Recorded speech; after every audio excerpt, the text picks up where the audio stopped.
Clint Eastwood is 94 years old, an icon. His longtime partner of 10 years recently died, and now his son Scott has come forward with a rare update how Clint is doing.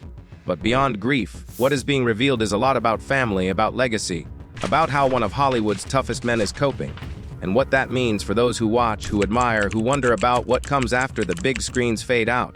This is a real story, not rumor. What is being shared now is honest, raw, human, the loss of Christina Sandera and its impact. Scott Eastwood has confirmed that his father is holding up surprisingly well given recent events. In July 2024, Clint Eastwood's longtime partner, Christina Sandera, died at age 61. The cause of death was a heart condition, specifically cardiac arrhythmia, with underlying coronary artery disease. Christina had been with Clint for around 10 years. Their relationship was quiet in many ways, kept out of constant media spectacle. Scott, Clint's son, spoke in interviews that followed her death, offering insight into how their family is dealing, both with loss and with the void left in its wake. Scott said, "He's good. He's doing good. He's a survivor, a trooper." Those words are simple, but they carry a weight.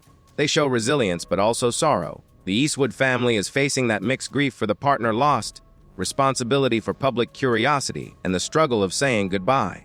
For Clint, who has lived a life full of highs and lows, losing someone who shared daily life, even in private, is serious.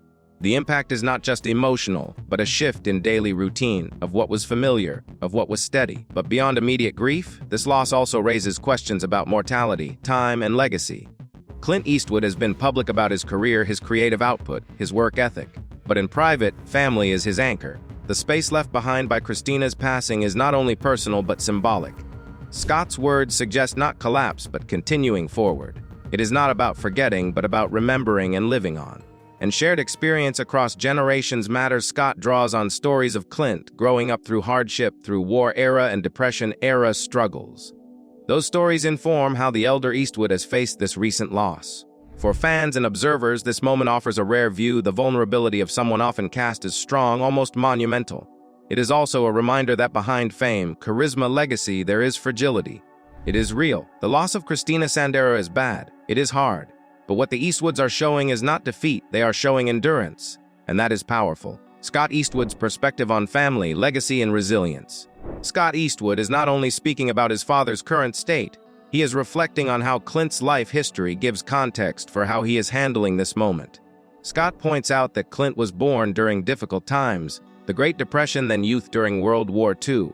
Scott says that Clint's upbringing, his exposure to struggle, taught him not to complain or whine, but to simply do what needs to be done. My dad was a state parks commissioner. Most people don't know that. So when was this? What point in his life? This was gotta be when before he was the mayor. No, Carmel? No, after. Really? Yeah, this was after.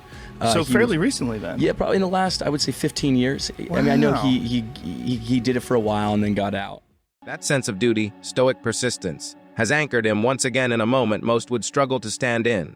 Scott's reflections are not just emotional. They provide insight into how identity and family history shape response to grief. For someone like Clint, whose public persona is often toughness, creating art, confronting controversy, the private self draws on formative experiences. Scott describes that family culture of resilience is in our blood. The Eastwood name carries heavy awareness of what came before hardship, loss, personal challenges.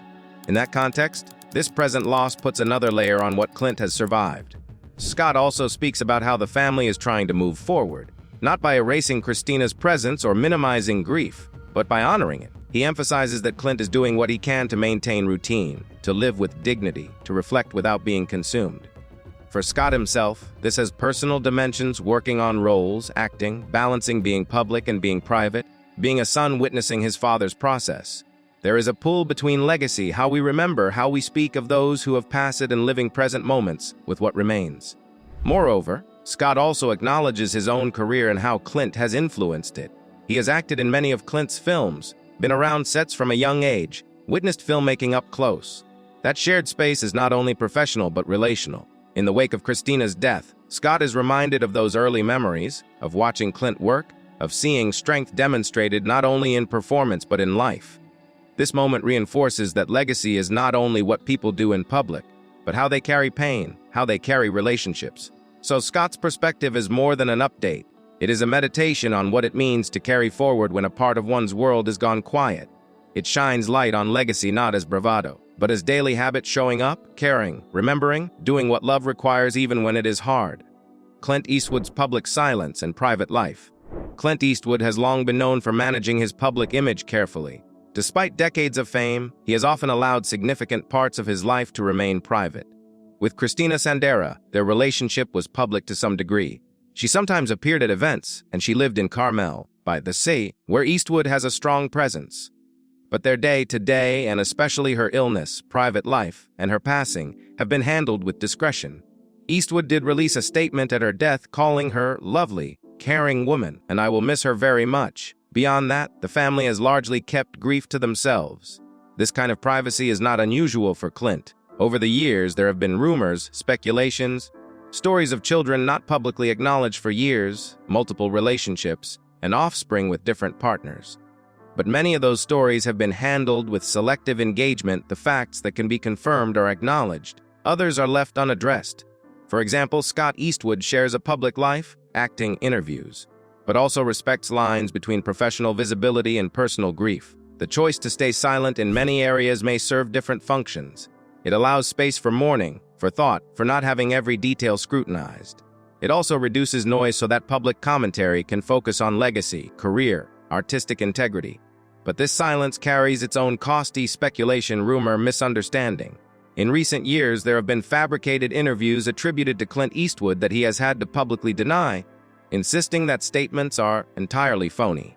Keeping private helps protect against misrepresentation, but it also means that when truth comes out, it must be clear and strong. In the wake of Christina's death, Clint's silence has not meant absence. Rather, observers see occasional public appearances, small statements, the family stepping up in limited interviews, Scott, for example. Those glimpses suggest care, dignity, a refusal to collapse. But they also remind us that the person behind the legend is human, and that public figures must navigate grief under public gaze. This tension, between privacy and publicness, is sharpened by grief. When someone famous loses someone they loved, the impulse is to share everything. But Clint's mode is different: share what is necessary, maintain the rest. For audiences, that is rare. It challenges expectations about celebrity as open book. And it suggests strength not in oversharing, but in choosing carefully what to share. The broader Eastwood family siblings' legacy and recent developments. Scott is one of 8 acknowledged children of Clint Eastwood. His siblings include Kyle Eastwood, Allison Eastwood, Francesca Eastwood, Morgan Eastwood, Catherine, Kimber, and Lori. Each of them carries their own paths, careers, and public presence. Recent developments among the siblings also intersect with the family's response to loss, legacy, and public responsibility. Francesca Eastwood, Scott's half-sister, has been in the headlines more recently for legal troubles. In October 2024, she was arrested on suspicion of felony domestic violence in Beverly Hills. She was released on bail of $50,000. Francesca Eastwood, the daughter of legendary actor Clint Eastwood, was arrested over the weekend on suspicion of domestic violence. The LA Times reports the arrest happened Saturday in Beverly Hills. Details about the alleged incident have not been released, but police say there were injuries. The identity of the alleged victim has not been officially released at this time. Francesca also has a son, Titan, born in 2018 with her boyfriend Alexander Wraith. Her personal life, including being a mother, and her legal matter remind us that fame does not exempt someone from struggle, consequence, or scrutiny. Morgan Eastwood, the youngest child, got married in mid-2024. Morgan and her husband, Tanner Koopmans, welcomed their first child, a daughter named Cleo, in September 2024. That expansion of the Eastwood family offers a sense of continuity and new life amid sorrow. The siblings' own lives, marriage, children, work, legal challenges, paint a fuller picture of what family means for someone like Clint Eastwood. It is sprawling, imperfect, multifaceted. Other siblings, e.g. Kyle, Allison, Kimber, Lori, maintain quieter profiles or public projects, but together they share the identity of being tied to a legacy. That legacy is one built on cinema, on stories, on creative risk. It is also one built on many personal relationships, many births, many losses. For Scott, seeing siblings marry, having children, dealing with public and private pressures, knowing that not every sibling's story is the same, that likely influences how he perceives his role now as son, as actor, as bearer of a name. Moreover, the family's counting of children, public acknowledgement of relationships and offspring, and managing of public vs. private life have been imperfect but largely transparent in recent years. For example, some children were unknown to Eastwood for decades. Some siblings only reconnected later. That history adds dimension to what new details mean. Sometimes they are revelations of past dynamics, Sometimes they are about how the present is being managed. In the death of Christina, the family has responded publicly in limited ways. In siblings' marriages or legal issues, there are moments of openness. All of it shapes the narrative of grief, legacy, and the challenge of being Clint Eastwood's sons and daughters. The role of Scott as mediator, storyteller, and public voice. Scott Eastwood now occupies a dual-role actor, yes, but also family spokesperson, emotional interpreter, bridge between the public and private. Scott has offered most of the interviews about how Clint is doing. He is the one speaking about grief, about legacy, about what has changed and what remains. He is the one preserving the balance, honoring his father's wish for privacy while acknowledging fans and public concern. Scott's own career carries the weight of legacy, but also the independence of individual path. He has acted in many of his father's films as well as in projects independent of Clint. He describes being dragged to sets as a child, watching his father work, learning by observation. But beyond that, he has built a body of work, public persona, interviews, collaborations that are not just Clint Eastwood's son. In recent interviews, he reflects on how his father's attitude toward work, toward struggle, toward sorrow has shaped him. For instance, that old-school resilience, you don't whine, you just go on. That is something Scott is now living out. In speaking about Clint's emotional state, Scott does not paint a picture of collapse. He paints one of ongoing strength and sorrow, mingled sadness, grief, but also survival, continued work, memories, love. That narrative matters. It changes how people view aging, loss, what it looks like when someone famous, someone many see as almost invincible, faces mortality and mortality of others. Scott is also mindful of what details to share. He does not offer everything, he leaves space.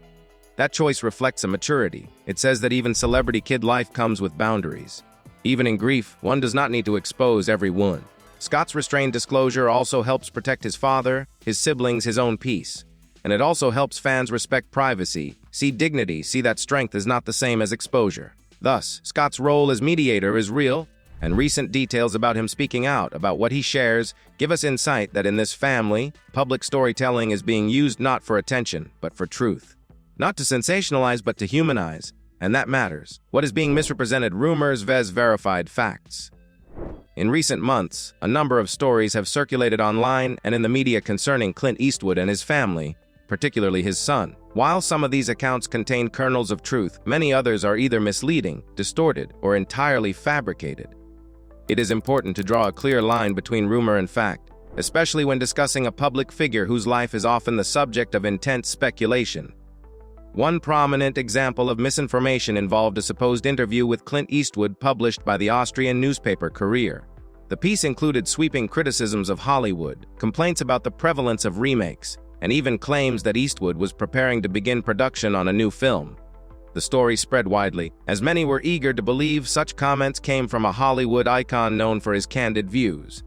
Here's the story. For a few days now, an interview has been making headlines where the legendary actor was slamming the state of Hollywood, speaking of nostalgia and things coming back, for all the remakes and franchise movies that are happening, the interview being credited to the Austrian newspaper Courier. But there's just one problem. The Oscar winner says the interview, all of it, everything about it is fake. What? Deadline reporting that the big screen icon told them, and I'll quote Mr. Eastwood, "A couple of items about me have recently shown up in the news. I thought I would set the record straight. I can confirm I've turned 95. Me too. I can also confirm that I never gave an interview to an Austrian publication called Courier or any other." However, Eastwood himself released a public statement denying that he had ever spoken with the outlet. He described the piece as entirely phony, making it clear that no such interview had taken place. The verifiable truth is much simpler. Clint Eastwood recently celebrated his 95th birthday, but he did not grant that interview or make the remarks attributed to him. Another area of speculation surrounds Eastwood's personal life, particularly following the death of Christina. Several gossip-oriented sources have suggested that Clint has already entered into a new romantic relationship or is dating someone new. These reports, however, remain vague and lack credible verification. No reputable source has confirmed the identity of a new partner, and until such confirmation is available, such claims should be treated as unsubstantiated. There has also been renewed focus on Eastwood's relationships with his children. Some reports use the language of disowning or estrangement, but this is misleading. What is documented is that some of Eastwood's children were not publicly acknowledged for many years, and that certain paternity claims were resolved later in life. But this is not the same as formally disowning them in a legal sense or making explicit public declarations against them. Finally, misinterpretations extend to the way Eastwood handles grief and public appearances. His silence or limited statements have been portrayed by some as evidence of something hidden. In truth, many public figures choose to guard their privacy during difficult times. Restraint in public communication can simply reflect a desire to protect family, to grieve in private, or to avoid sensationalizing personal loss. Recognizing the difference between rumor and verified fact is not just about accuracy. It is also about respect for Eastwood, for his family, and for the truth itself. What remains at the core of the story today is not scandal but humanity, the realities of age, of love, of family, and of resilience. The journey forward, what might the future hold? Given what is known, what might the future hold for Scott Eastwood, for Clint Eastwood, for their family? First, expect more quiet moments rather than public spectacle. Scott's update was quiet, sincere. It is likely future interviews will follow similar tone, measured, honest, possibly rare. Not because there is nothing more to say, but because some things are not for show. Second, there may be renewed interest in projects or collaborations that reflect Clint's legacy. Scott has worked with his father and is likely to continue doing so when timing and health permit. There might also be new film work, public appearances, retrospectives. For Clint, whose filmmaking career spans decades, his later years may be marked by reflection, possibly fewer roles, perhaps more personal or smaller scale. Third, the family will likely continue to manage what is shared. As siblings mature, as younger children have kids, as marriages and legal matters emerge, the Eastwood family story will spread across many channels: interviews, film, public records. But the quality of what is shared appears to be shifting toward authenticity rather than publicity drama. Fourth, for fans and media, there is growing pressure to respect boundaries. People want details, but there is also a sense that not every moment needs to become a headline. The lessons of misattributed interviews, rumors, speculation about new partners, all show how easily stories get distorted. Going ahead, clarity will matter more than constant updates. Slow, truthful disclosures seem to be the path the family prefers. Finally, on a more emotional or philosophical level, loss often changes priorities. For Clint, in these years approaching and past 90, losses accumulate: friends, partners, health. Christina's death may shift how he regards legacy. What is left behind, how to be remembered, how to shape end chapters. For Scott and siblings, it may change how they carry forward the name, the work, and the family relationships. What remains is uncertain, but what is firm is that legacy is not only about films and fame, but about love, endurance, memory. That is what seems to be coming into focus now. Why these details matter beyond Hollywood. It is easy to see this story as celebrity news, but there is more universal themes, lessons that go beyond cameras and box office numbers.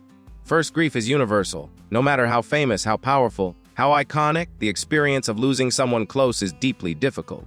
Seeing someone like Clint Eastwood, with decades of fame, face the loss of a longtime partner reminds us that strength does not preclude sorrow. Second, legacy matters. We all want to leave something behind, be it in our work, in our relationships, in the values we pass on. Scott's reflections about his father's upbringing, his approach to life, his capacity to persevere, point to what legacy really is. How we respond when things are hardest, not just how we are at our best. Third, the balance of privacy and public life is increasingly difficult. In modern media, rumor spreads fast, misquotes go viral. Because of that, the way individuals share, the way families manage grief in public has consequences, not only for themselves, but for public perception of grief, loss, aging. Clint Eastwood's encounter with a fabricated interview shows how vital truth and source verification are. Fourth, aging is often misrepresented. Hollywood tends to valorize youth. Clint is 94 now. Many assume production ends, public presence fades, legacy is static. But what we see instead is someone who is still being asked about new film projects, new relationships, family, new roles. And age changes priorities, from ambition to reflection, from noise to meaning. That shift is often invisible until moments like this. Finally, for fans, the story fosters empathy, not voyeurism. It is easy to treat celebrity as entertainment, but moments like these challenge us to see people behind fame, to care about their pain, not because it is dramatic, but because it is real. And the more truth is shared, the more we can move past sensationalism to understanding. Clint Eastwood's quiet strength through work. Even at 94, Clint Eastwood continues to find strength not only in family, but also in work. For him, filmmaking and storytelling have always been more than just a career. I gotta tell you before you hire me, I don't work cheap. This is all very, very touching. It's not really easy to like something you know nothing about. 3 years ago, and every once in a while you sort of feel the presence, but I don't know whether that's just because you They are a way of staying grounded, a way of processing life's hardest turns.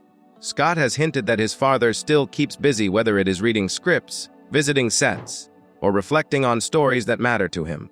Work gives Clint a rhythm, a structure, and perhaps a distraction from the deep silence left by Christina's absence. For fans, it shows that resilience is not only about surviving loss, but also about channeling energy into something meaningful. Even if Clint never directs another major film, the simple act of staying creatively engaged is a sign of endurance, of refusing to let grief become the final word. Clint Eastwood's recent loss and Scott Eastwood's reflections about it reveal more than a family update. They show how resilience is built across generations. Christina Sandera's passing could have broken Clint, but instead he is carrying on with quiet strength shaped by a lifetime of hardship and endurance. Scott emphasizes that his father does not dwell in self-pity, he keeps moving forward, a trait rooted in growing up during the Depression and witnessing the struggles of wartime. That perspective changes how we see grief, not as something that vanishes, but as something carried with dignity. The Eastwood family demonstrates that legacy is not only movies, fame, or awards. It is how one lives through pain, how one honors love while continuing with purpose. Scott's role as mediator is also vital, reminding us that resilience is not silence, but measured sharing, giving the public honesty without exposing every wound. For fans, these details matter because they humanize a legend. They show that strength does not mean an absence of sorrow, but the courage to live with it. And for anyone facing loss, Clint Eastwood's example suggests endurance is not glamorous. It is steady, daily, and deeply human. Clint Eastwood is grieving. He has lost Christina Sandera. He is moving forward, as his son Scott says, but not without sorrow. The Eastwood family is large, complex, imperfect, full of strength and also vulnerability. Scott's recent updates give us a window not into scandal, but into humanity, into how someone of legend handles loss, into how family, legacy, memory, and love endure. If there is a takeaway, it is this: when someone who appears strong loses someone dear, what remains is not always public acclaim or media attention. Often, what matters is small, preserving memories, honoring relationships, showing up, being quiet when needed, speaking when meaningful, loving when vulnerable. Thank you for listening. If this story touched you, share it. Check in on those you love. Appreciate the people who stand with you, near or far. Because life, with grief or without, is short, and legacy is built in moments not always seen.